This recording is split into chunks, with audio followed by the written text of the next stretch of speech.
Éxodo capítulo 4, 18 al 26. Yo he titulado este mensaje, El amor y la severidad de Dios, tomando un poquito las palabras de Pablo en Romanos, cuando nos dice que miremos el amor y la severidad de nuestro Dios. Éxodo capítulo 4, versículo 18. Dice así: Así que fue Moisés, y volviendo a su suegro Jetro le dijo: Iré ahora y volveré a mis hermanos que están en Egipto, a ver si aún viven. Y Jetro dijo a Moisés: Ve en paz. Dijo también Jehová a Moisés en Madián: Ve y vuélvete a Egipto, porque han muerto todos los que procuraban tu muerte. Entonces Moisés tomó su mujer y sus hijos y los puso sobre un asno y volvió a la tierra de Egipto. Tomó también Moisés la vara de Dios en su mano. Y dijo Jehová a Moisés: Cuando hayas vuelto a Egipto, mira que hagas delante de Faraón todas las maravillas que he puesto en tu mano. Pero yo endureceré su corazón, de modo que no dejará ir a mi pueblo. Y dirás a Faraón: Jehová ha dicho así: Israel es mi hijo, mi primogénito. Ya te he dicho que dejes ir a mi hijo para que me sirva, mas no has querido dejarlo ir. He aquí, yo voy a matar a tu hijo, tu primogénito. Y aconteció en el camino que en una posada Jehová le salió al encuentro y quiso matarlo. Entonces Séfora tomó un pedernal afilado y cortó el prepucio de su hijo y lo echó a sus pies, diciendo: A la verdad, tú me eres un esposo de sangre. Así le dejó luego ir, y ella dijo: esposo de sangre a causa de la circuncisión. Oremos. Señor, este mensaje de esta mañana lo ponemos en sus manos. Queremos escuchar su voz con detenimiento. No queremos endurecer nuestro corazón, sino más bien que su palabra lo ablande. Hoy queremos glorificar su nombre. Gracias por bendecirnos a través de su palabra. Gracias porque esta produce vida. Transforme el corazón de todos los que estamos acá. Se lo pedimos, Señor, en el nombre de Jesús. Amén. Hermanos, algunos padres son muy permisivos y otros son muy severos. Creo que eso no es ninguna novedad para nadie acá. El otro día estaba viendo un video en YouTube donde se estaba hablando sobre cierta actriz de cine, que obviamente usted sabe que una actriz gana millones y tiene muchísimo dinero, bueno, por lo menos las famosas. Y esta actriz, que tenía varios hijos, ella había contratado una o dos nanas por cada uno de sus hijos, no me acuerdo si eran 2, 3 hijos que tenía, pero le había dado una orden expresa a las nanas. Ellas tenían completamente prohibirle algo a sus hijos. Ellas no podían de ninguna manera poner freno alguno a los deseos de sus hijos. Todo lo que sus hijos querían hacer, eso podían hacer.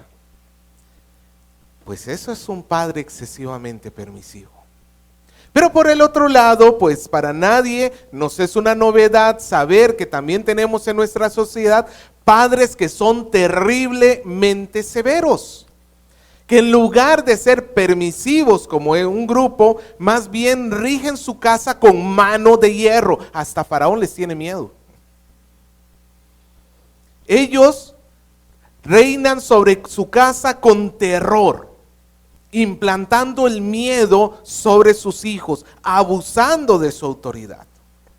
Bueno, tenemos estos dos extremos.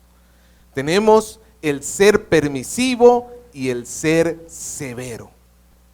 La pregunta es: ¿y cómo es nuestro Dios? ¿Cómo es nuestro Dios? Gracias a Dios, Dios no es como los hombres que fallan. Gracias a Dios, nuestro Dios va a desarrollar su pacto con sabiduría. Él no es ni permisivo ni implacable. Y hoy vamos a ver en estos dos relatos, porque lo que tenemos acá son dos relatos que se oponen uno al otro, que nos dan una idea del equilibrio perfecto de Dios. Por un lado el amor y por el otro lado la severidad de nuestro Dios. Todo comienza con nuestro primer punto y vamos a ver la provisión amorosa para confiar en el pacto. Vamos a ver la historia primera que tenemos acá. Si recordamos lo que ha sucedido en los capítulos anteriores, Moisés, un pastorcillo de Madián, un hombre que había sido criado en la casa de Faraón, había sido rescatado de las aguas, él entendía que él era el libertador de su pueblo, trató de liberar a su pueblo matando a un egipcio y pusieron precio a su cabeza. Él tuvo que salir exiliado de Egipto y refugiarse. 40 años después, ya cuando Moisés tiene 80 años, se encuentra con Dios en la zarza ardiendo. Y Dios le dice los planes que tiene a Moisés. Moisés, yo voy a liberar a mi pueblo que ha estado cautivo en Egipto por 400 años. Y voy a utilizarte a ti. Moisés, como vimos y hemos hablado las últimas semanas, Moisés se va a encargar de ponerle todo tipo de trabas al Señor, ponerle todo tipo de objeciones para convencer al Señor que esa es la peor idea que Dios puede tener. Pero Dios, que es grande en misericordia, le enseña a Moisés que él tiene toda la razón. Moisés no tiene capacidad en sí mismo, pero el secreto no está en Moisés. El secreto está en que Dios va a obrar en Moisés. Y eso, hermanos, pues termina convenciendo finalmente a Moisés. Así que tenemos el versículo 18 donde nos dice que Moisés lo que hace es regresar nuevamente con todas sus ovejas a la casa de su suegro Jetro. Y le dice: iré ahora y volveré a mis hermanos que están en Egipto para ver si aún viven. Moisés finalmente acepta la comisión del Señor. Hermanos, él finalmente ha aceptado que tiene una responsabilidad dada por Dios y lo que hace es regresar en orden. Aquí hay algo que quiero mencionar. Moisés tenía 80 años, estaba casado y tuvo que pedirle permiso a su suegro para salir de su casa. Hoy los jóvenes tienen 12 años y se quieren desaparecer sin decir nada a sus padres. No, hermano, Moisés aquí está honrando lo que en el futuro sería el quinto mandamiento. ¿Sabe cuál es el quinto mandamiento? Honrarás a tu padre y a tu madre. Joven que estás acá, si Moisés con 80 años tuvo que honrar a sus suegros, ¿quién crees tú que eres tú para que con, no sé, 10, 12, 15, 17, 20, pienses que ya no estás en la obligación de honrar a tu familia? No, tenemos una obligación. Moisés va y le dice, pero lo curioso es que, escuchen lo que le dice Moisés a su suegro. Le dice, versículo 18, quiero ir a Egipto para ver si mis hermanos aún están vivos. ¿Era cierto? Sí. En la primera mitad de todo lo que Dios le dijo que hiciera, era que fuera a Israel. Era que regresara primero a hablar con los israelitas. Pero Moisés intencionalmente omite todo el resto de la conversación con Dios porque sabe que puede provocar un grave problema en su familia. Póngase de cuentas usted en el papel de Jetro. Y de repente viene tu yerno diciéndote que el Señor te ha escogido para ir a enfrentarte al hombre más poderoso del mundo para liberar a un pueblo cautivo por 400 años. Pues obviamente, exactamente, a Jetro no le podía esperar otra cosa que un paro cardíaco o un derrame cerebral. Pero Moisés es prudente con sus palabras. Moisés está diciendo la verdad, pero también las está diciendo con prudencia. Él está considerando la posición y a su suegro lo que puede conllevar esto, y le dice hasta cierto punto. Jetro le dice, anda en paz. Ahora, ya Moisés ha dado el primer paso. Para que Moisés dé este paso ha costado mucho. Desde que el Señor le dio la instrucción en el capítulo 3, versículo 9, 10, 11, han pasado todo un capítulo de puras objeciones. Pero finalmente Moisés da el primer paso. Y escucha lo que dice el Señor, versículo 19. Dijo también Jehová a Moisés en Madián, ve y vuélvete a Egipto, porque han muerto todos los que procuraban tu muerte. Definitivamente, hermanos, Moisés no había olvidado que su cabeza tenía precio en Egipto. Él estaba en la lista de los más buscados de Egipto. Su cabeza había sido puesta por precio. Él, si ponía un solo pie en Egipto, iba a ser arrestado y muy posiblemente muerto. Perdón. Pero el Señor le da una palabra de consuelo. La pregunta es, ¿y Dios por qué no le dijo esto antes a Moisés? ¿Por qué esperó que Moisés diera el primer paso para recién decírselo? Respuesta. Porque Dios le dio a Moisés las herramientas suficientes para que diera el primer paso. Pero a través de la obediencia de Moisés provocó que el Señor comenzara a fortalecerlo en el resto del viaje. ¿Me dejo entender, hermano? Dios no le dio toda la fortaleza a Moisés de buenas a primeras, en su primer encuentro. Dios nunca hace eso con nosotros. Quizás tú sabes algo que tienes que hacer, un llamado del Señor. Quizás tú dices, esta es la voluntad de Dios para mi vida, pero me da miedo hacerlo.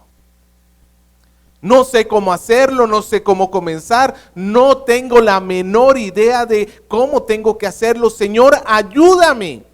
Y nosotros tendemos a esperar tener nuestra batería cargada al 100% para recién comenzar a trabajar. Pues Dios no funciona de esa manera. Dios va a ir recargando a Moisés a lo largo del camino. Dios lo que estaba esperando es que Moisés diera el primer paso para que él comenzara a fortalecerlo. Y la primera palabra de fortaleza es, Moisés, anda tranquilo, porque este peligro que tenías ya no existe. Oh, hermano, ¿cuántas veces nosotros nos negamos a hacer la voluntad de Dios por falta de confianza? Por miedo, nuestros temores nos aprisionan, pero lo que el Señor nos está mostrando acá es que Él espera que demos el primer paso, nada más, el primer paso, y el Señor te va a ir fortaleciendo en el camino. Entonces Moisés ya lo vemos más resuelto, versículo 20. Toma un asno, pone a su mujer y pone a sus 2 hijos. Y es curioso porque aquí nos dice hijos, y hasta ahorita ¿cuántos hijos hemos visto que ha tenido Moisés? Uno llamado Gersón, que significa forastero. El otro hijo de Moisés llamado Eleazar, no se nos menciona acá, pero sí se nos dice que eran hijos. Más adelante se va a mencionar. Eleazar, que significa Dios es mi ayudador. Dios es mi ayuda. Moisés sube a su familia, a la tierra de Egipto, al asno para dirigirse a la tierra de Egipto. Aquí vemos un padre que está guiando a su familia hacia la promesa de nuestro Señor. Él está guiando a su familia para que conozcan al Señor y para que vivan dentro del pacto del Señor. Pero el versículo 20 nos termina con una observación bien interesante. Tomó también Moisés la vara de Dios en su mano. Mira el versículo 17. ¿Qué le había dicho Dios a Moisés? Tomarás en tu mano esta vara con la cual harás las señales. Si recordamos el mensaje que dimos hace 2 semanas atrás, recordaremos que esta vara que tenía Aarón en sus manos, Dios le había dicho que a través de ella iba a hacer señales delante de los egipcios y delante de los israelitas. La señal que más nos acordamos, ¿cuál sería? La iba a arrojar al piso, ¿y qué iba a suceder con la vara? Se iba a convertir en una serpiente. Y cuando la volvía a tomar, iba a volver a convertirse en vara. Básicamente la vara representa el hacer las cosas según la voluntad de Dios. La vara, hermano, si usted tiene que entrar a pelearse con el hombre más poderoso del planeta, yo le hubiera dicho, Señor, me das un ejército de millones, me das aviones, portaaviones. Hermano, lo mínimo que voy a pedir es una tanqueta. Yo no sé usted, pero yo no iría a semejante misión cargando una varita.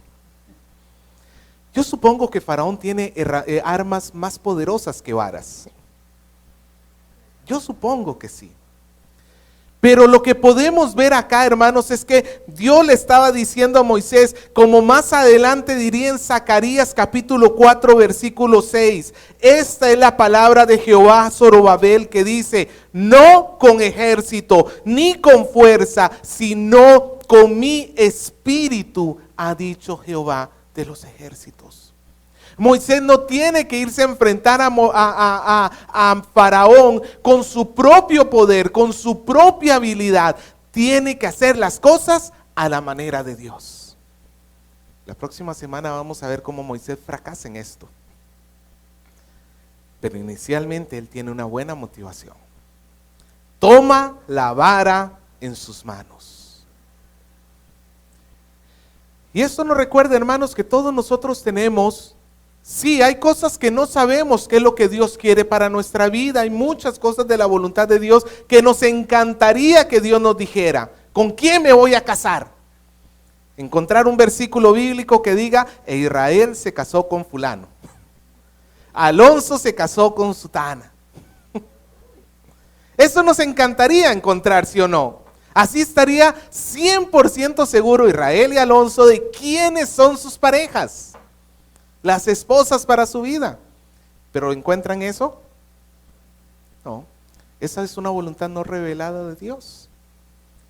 Y con respecto a la voluntad no revelada de Dios, pues nosotros lo que nos toca es orar y confiar en su providencia. Pero con respecto a la voluntad revelada de Dios, ahí sí es cierto, hermanos, que no hay miramientos. No puede ser a tu manera. No puede ser como tú dices. Tiene que ser a la manera de Dios. El versículo 21, el Señor le dice a Moisés, cuando hayas vuelto a Egipto, mira que hagas delante de Faraón todas las maravillas que he puesto en tu mano, pero yo endureceré el corazón, su corazón, de modo que no dejará ir a mi pueblo. ¿Sabe, hermano? Dios le estaba diciendo a Moisés nuevamente cuál va a ser el desenlace de esta situación. Moisés va a ir a hablar con Faraón, y ¿cuál es la respuesta de Faraón? Un no. ¿Sabe lo que va a suceder más adelante? Que Moisés va a hacer lo que Dios dijo, y Faraón se va a negar como Dios dijo. Pero ¿sabe lo que va a suceder con el corazón de Moisés? Se va a desanimar. Y alguno dirá, pero Moisés, si Dios ya te había dicho que esto iba a suceder, ¿por qué te desanimas? Por la misma circunstancia o por la misma realidad que tú y yo nos desanimamos cuando las cosas no van bien, a pesar de que recibimos la promesa del Señor que en el mundo tendremos. ¿Lo sabemos o no lo sabemos? Moisés sabía lo que iba a suceder, pero aún así su corazón se desanimó. Pero Moisés tenía la misma promesa que nosotros tenemos. ¿Qué sigue diciendo ese versículo? En el mundo tendréis tribulación, pero nosotros tenemos que confiar en Él, porque Él está con nosotros. Él ha vencido al mundo. Es la misma promesa. ¿Sabe, hermano? Estudiando la vida de Moisés, yo no puedo dejar de verme en él, porque Moisés tuvo demasiados errores, y yo tengo más, creo, muchos más. Pero me doy cuenta que si Dios pudo trabajar con este hombre, ¿por qué no puede trabajar conmigo? Porque el poder no estaba en Moisés, el poder estaba en Dios. Dios le está diciendo a Moisés, ¿sabes qué, Moisés? Acá no le dice que Faraón va a endurecer su corazón. Acá le dice que Dios va a endurecer el corazón de Faraón. Y esto ha traído graves problemas a muchos cristianos a lo largo de la historia, porque no entra en la cabeza, y yo sé que no es fácil de asimilar, estar escuchando de la boca de nuestro mismo Dios diciendo, yo voy a endurecer el corazón de una persona. Porque más bien no debería ser todo lo contrario. ¿No debería estar Dios ablandando los corazones? Hermanos, es que tenemos que entender algo. En primer lugar, Faraón va a endurecer su propio corazón. Y Dios va a endurecer el corazón de Faraón.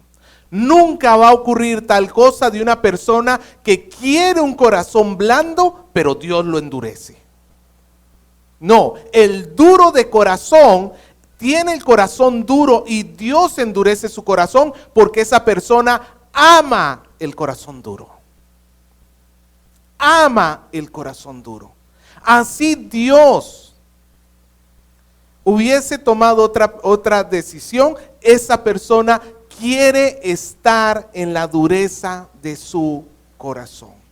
El asunto acá, hermanos, es que la soberanía de Dios se encuentra con la responsabilidad humana, de tal manera que Faraón va a ser endurecido soberanamente por la mano de Dios, pero la responsabilidad de esa dureza recae en Faraón y nunca en Dios.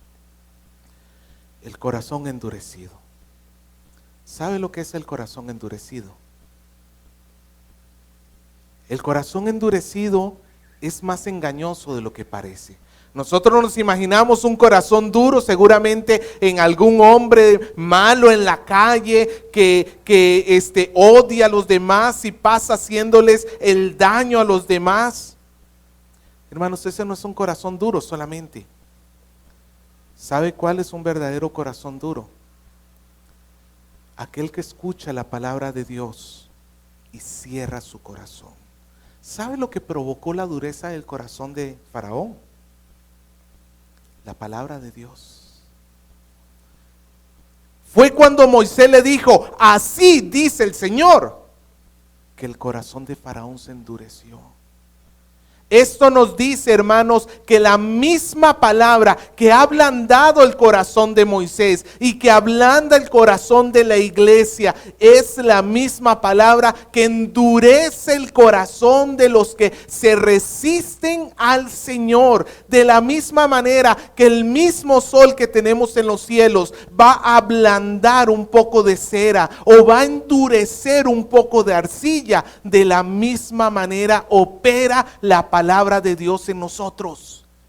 Y aquí, ahora, hay corazones que se están o ablandando o endureciendo, pero nunca nada en el medio. Tú estás o endureciendo tu corazón, escuchando de mala gana, recibiendo la palabra, pero como si no fuera contigo. O tu corazón se puede estar derritiendo ante la presencia de Dios. ¿Qué es lo que vas a hacer tú, hermano? Porque es tu responsabilidad. Es tu responsabilidad. ¿Cuál va a ser tu respuesta?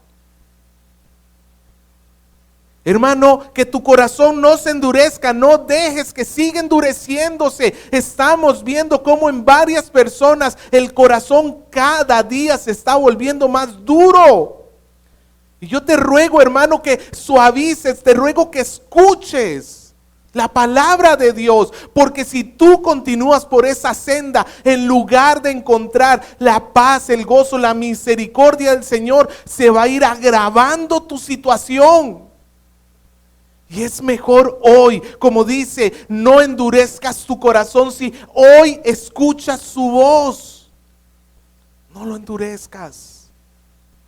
El Señor está aquí fortaleciendo la vida de Moisés, pero al mismo tiempo nos está recordando la realidad de aquellos que escuchan la palabra y la rechazan. Hermano, que esa no sea tu realidad. Que esa no sea tu realidad. El Señor le dice a Moisés, versículo 22, y dirás a Faraón, Jehová ha dicho así, Israel es mi hijo, mi primogénito. Yo te he dicho que dejes ir a mi hijo para que me sirva. No has querido dejarlo ahí ir. Y he aquí entonces yo vengo a matar a tu hijo, a tu primogénito. Aquí está el juicio de Dios hacia Faraón.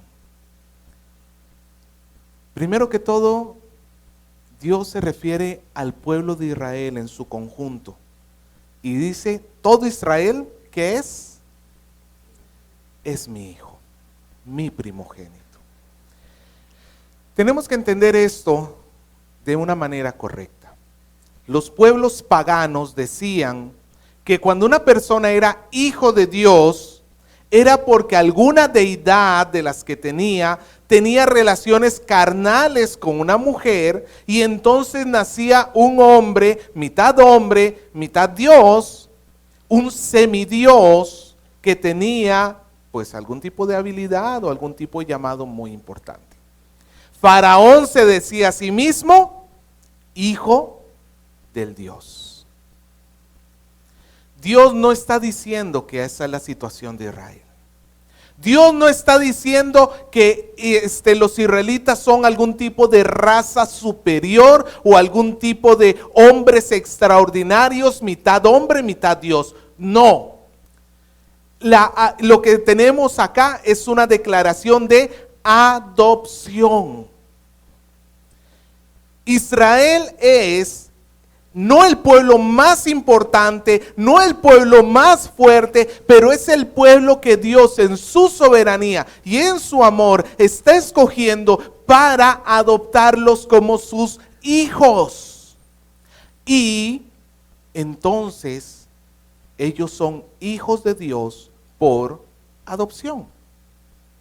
Pero también se les llama primogénitos. El primogénito en la Biblia tenemos, es un papel muy especial que tiene el hijo mayor.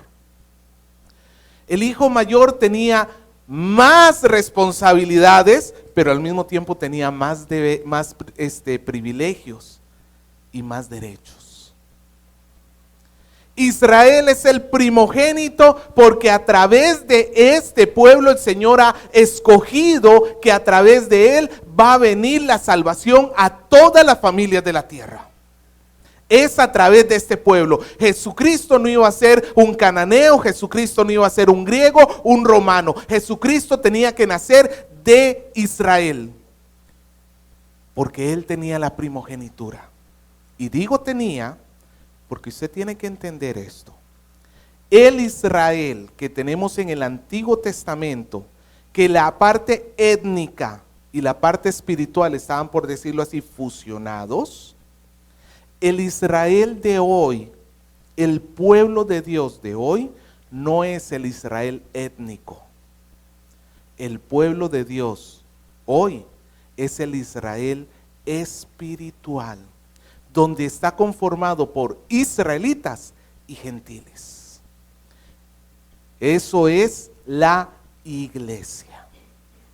Así que, hermanos, nosotros, la iglesia en todo el mundo, somos el primogénito del Señor. Y Dios le está diciendo a Moisés, dile a Faraón que como no ha querido dejar ir a mi hijo, ahora yo voy a matar a su hijo. Esto poniéndonos en perspectiva. Faraón lo único que podía hacer era retener al pueblo. Nunca pudo exterminarlos. ¿Se acuerda que lo intentó? Tirando a los hijos al mar, al río, tratando de matarlos cuando nacían. No pudo. Solamente podía retenerlos en una esclavitud, pero nuestro Señor no solamente puede retener al primogénito de Faraón, sino que la vida de este hombre y de todos los hombres descansa en las manos de nuestro Dios. Es una expresión del poder de Dios. Y esto sirve para que Moisés ponga las cosas en perspectiva y se dé cuenta que puede confiar en el Señor. Así que tenemos un Moisés recargado. Tenemos un Moisés que sale a cumplir su misión fortalecido por el Señor. Pero tenemos otra historia. Aquí vamos a nuestro segundo punto. La reprensión misericordia para permanecer en el pacto. Resulta que en el viaje tienen que pasar posiblemente la noche en una posada. Y nos dice el versículo 24, Jehová salió al encuentro. ¿Le salió al encuentro a quién? A Moisés. En otras palabras, Dios fue a buscarlo. Y guardando las distancias y las salvedades y con mucho respeto, pero pues ahí podemos imaginarnos un sicario que sale tras una presa. No quiero decir que Dios sea sicario o algo así, no. Pero lo que yo voy es la impactante imagen que tenemos acá. Le salió al encuentro y quiso matarlo. Y nos dice en el versículo 25 que entonces Séfora, su esposa, tomó un pedernal afilado y cortó el prepucio de su hijo y lo echó a los pies de Moisés diciendo, tú a la verdad eres un esposo de sangre. Y en el 26 nos dice que el Señor entonces lo dejó ir. Y ella había dicho esto a causa de la circuncisión. Vamos a ver lo que sucedió, porque es un episodio raro. Tú acabas de ver a Dios fortaleciéndolo y ahora lo ves matándolo. ¿Qué pasó acá? Cuando están en la posada, al parecer, y esto es lo que llegan algunos teólogos, al parecer mientras Moisés dormía, comenzó a sufrir repentinamente, de un momento a otro, posiblemente una extraña enfermedad, donde posiblemente comenzó o con fiebres o con convulsiones. El asunto es que de un momento a otro Moisés empeoró. Y Séfora entendió que esto era a causa de un pecado. Ojo, no todas las enfermedades vienen por causa de pecado. Bueno, por el pecado de Adán y Eva, sí. A través del pecado que entró en la humanidad, todas las enfermedades entraron. Pero no todas las enfermedades que un cristiano vive vienen por causa de de pecados. Hay muchas causas. Puede ser, como con Pablo, una prueba para que Pablo pusiera su confianza en la gracia de nuestro Dios. Pero definitivamente hay enfermedades que vienen como actos de disciplina de Dios a los hombres. ¿Se acuerda cuando Abraham regaló a su esposa a Abimelec? Y digo regaló porque fue literalmente lo que hizo. ¿Quién es ella? Ah, mi hermana. ¿La puedo tomar? Llévatela nomás. Y Abimelec la llevó a su casa Gracias a Dios y porque Dios lo preservó, no tuvo relaciones sexuales con ella, pero todo el tiempo que estuvo en su casa, todas las matrices de todas las mujeres que habían en su casa se cerraron y no podían tener hijos. Lo cual nos dice que Sara estaba en la casa de Abimelech no un día ni 2 días, estuvo bastante tiempo. Y Dios había cerrado las matrices. ¿Por causa de qué? Del pecado de Abraham. Y del pecado de Abimelech, que era involuntario porque él no sabía. Aquí tenemos un ejemplo de una enfermedad a causa de un pecado. Al parecer esto es lo que le estaba sucediendo a Moisés en este momento. ¿Y cuál era el pecado que había cometido Moisés? Es impactante. Moisés no se había ido robándole a su suegro. Moisés no se había ido, no sé, con otra. En lugar de llevarse a Séfora, se llevó a Diana. Moisés se había ido descuidando el pacto de Dios para con su familia. Por lo menos uno de los 2 hijos de Moisés no había sido circuncidado. Recordemos que la circuncisión es la señal que Dios le había dado a Abraham cuando estableció el pacto con él, de que a través de él vendrían toda la salvación a todas las familias de la tierra, y le había dado una señal: todos los que pertenezcan al pueblo de Dios tienen que ser circuncidados.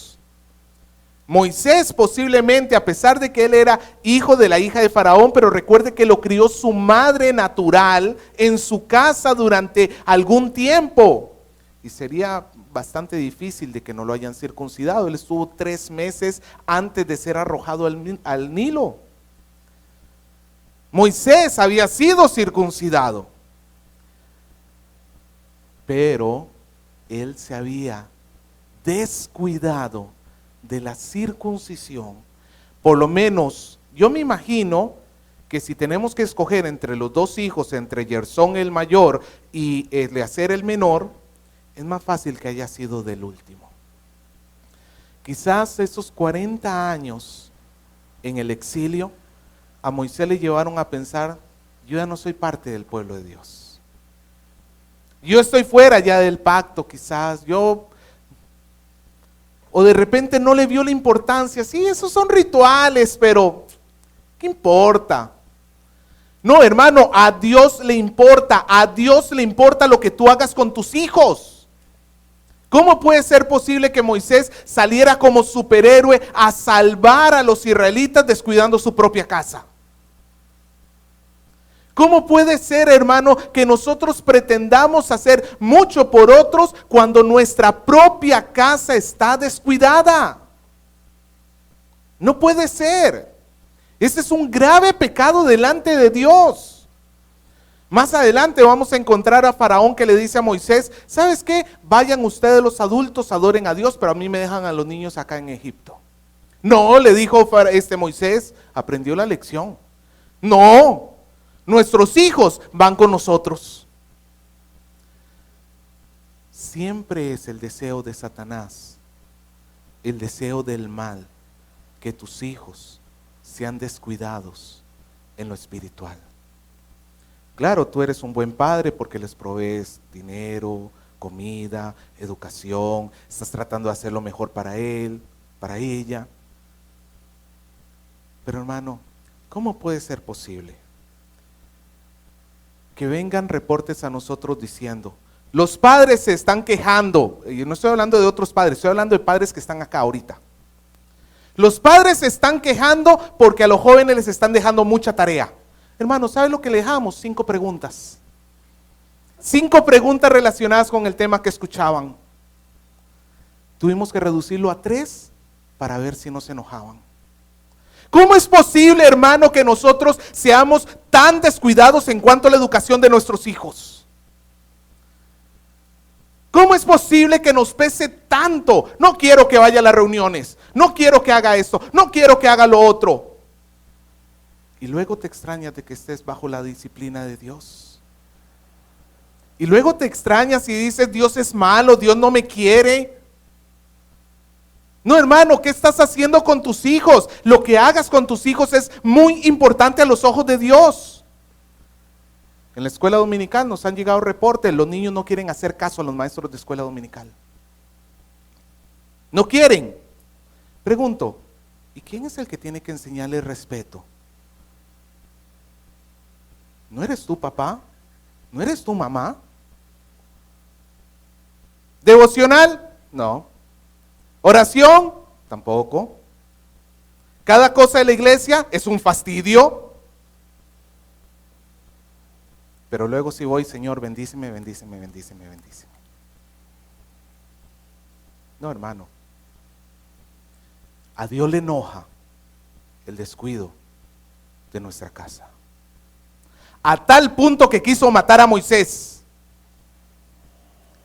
Era necesario que Moisés metiera a sus hijos al pacto de Dios. No era si le preguntaba si quería o no quería. Es que yo estoy esperando que mi hijo tenga 18 años para que recién entonces pueda tomar su decisión.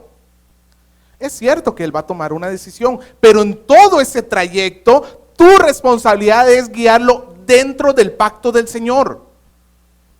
Esa es tu responsabilidad. Y es lo que Dios demanda de ti. Ahora, quiero poner las cosas en perspectiva. Aunque usted no lo crea y no lo entienda, el enojo de Dios aquí es por misericordia. Si Dios hubiera dejado que Moisés continuara en ese mal camino y no lo disciplinaba, ¿qué hubiera pasado con esos hijos? Hubieran estado excluidos del pacto. Dios llama la atención de Moisés, es un acto severo de Dios, pero no pierda de perspectiva esto, está basado en su amor. Está basado en el profundo amor y preocupación que Dios tiene, no solamente hacia Moisés, no solamente hacia su esposa, hacia toda la familia. Y bendito sea Dios por esta esposa. Bendito sea Dios por nuestras esposas que nos ayudan en nuestros momentos cuando nosotros somos débiles, cuando metemos las 4 patas.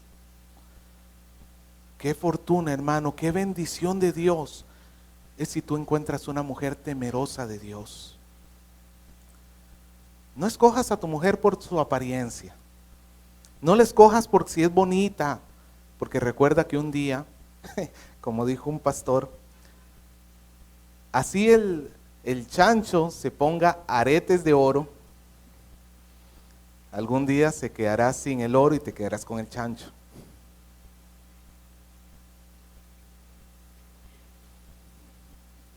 No escojas a tu pareja por su apariencia, escoge una mujer que ame a Dios y que sea capaz de ayudarte cuando las cosas estén en crisis.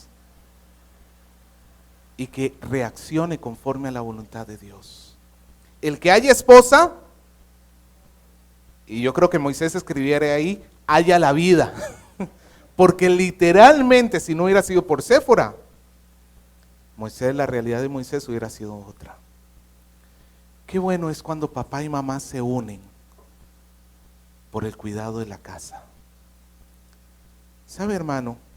Yo entendería esas quejas si fuera que los padres o las madres fueran inconversos.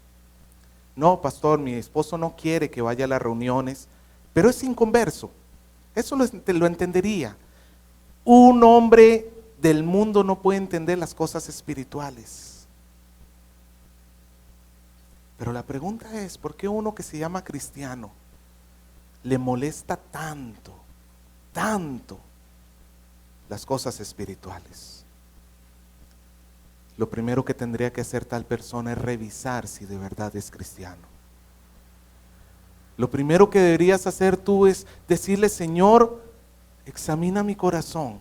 ¿Qué está pasando conmigo? ¿Qué está sucediendo conmigo? ¿Sabe, hermano? En este relato vemos tanto el amor de Dios Cuando Moisés lo necesitaba, cuando se sentía bajo de pilas, ¿qué hizo el Señor? Lo fortaleció, le dio ánimo, le dio su palabra, le dio instrucción y lo mandó. Pero al mismo tiempo vemos cómo cuando Moisés se descuidó de sus obligaciones, el Señor, por amor, tuvo que enderezar su camino. Ponte a pensar si la realidad que estás viviendo ahora no será una llamada de atención por parte de Dios sobre lo que estás descuidando en tu casa. Y hermano, no digo yo que soy perfecto. Yo me meto dentro del paquete. Hay muchas cosas que descuidamos. Pero si hoy queremos escuchar la voz de Dios y no endurecer nuestro corazón, que hoy el Señor transforme este corazón que se está poniendo como piedra y lo transforme en corazón que ame al Señor. Y si tú estás dispuesto hoy a levantar esta oración conmigo y decirle: Señor, ablanda mi corazón, ayúdame en mi debilidad. Las palabras que le dijo un hombre a Jesús: Señor, ayúdame en mi incredulidad. Esas son las palabras que hoy necesitamos decirle a Dios. Ayúdame, porque yo estoy fallando delante de ti. La fortaleza de Dios y la severidad de Dios van a formar nuestro carácter para ser cada día más parecidos a Jesús. Dios está desarrollando su pacto para con nosotros, tanto con bondad como con severidad. Y las dos son necesarias. Si tú esperas un Dios que solamente sea amor, amor, amor, amor, en el sentido mal entendido de que el amor no dice nada, no regaña, no pone límites, hermano, tú caerías en perdición. Y Dios tampoco es un Dios que va a ir con la metralleta detrás tuyo, correteándote. No, hermano. Cada vez, nos dice Hebreos, cada vez que Dios disciplina a uno de sus hijos, ¿sabe por qué lo hace? Porque lo ama. Así que, hermano, si tú no recibes la disciplina de Dios, asústate. Si tú estás haciendo mal y sigues haciendo mal y tu corazón no se arrepiente y continúas en lo mismo, y ves a Dios y ves que no hace nada, en lugar de alegrarte o decir: seguramente Dios valida lo que hago, ponte a temblar. Porque ese puede ser una indicación de que no estás siendo hijo de Dios.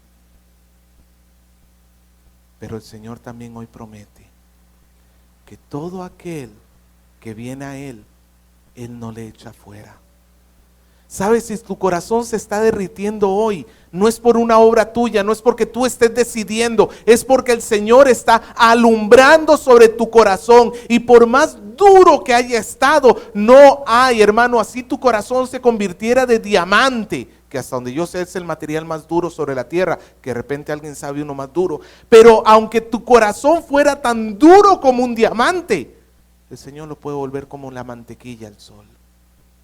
¿Qué hay imposible para nuestro Dios? En Cristo Jesús, corre a Cristo, pídele perdón a Él, proclámate pecador y necesitado de su misericordia, y el Señor va a ablandar tu corazón. Que el Señor nos ayude, hermanos, y nos dé su fuerza.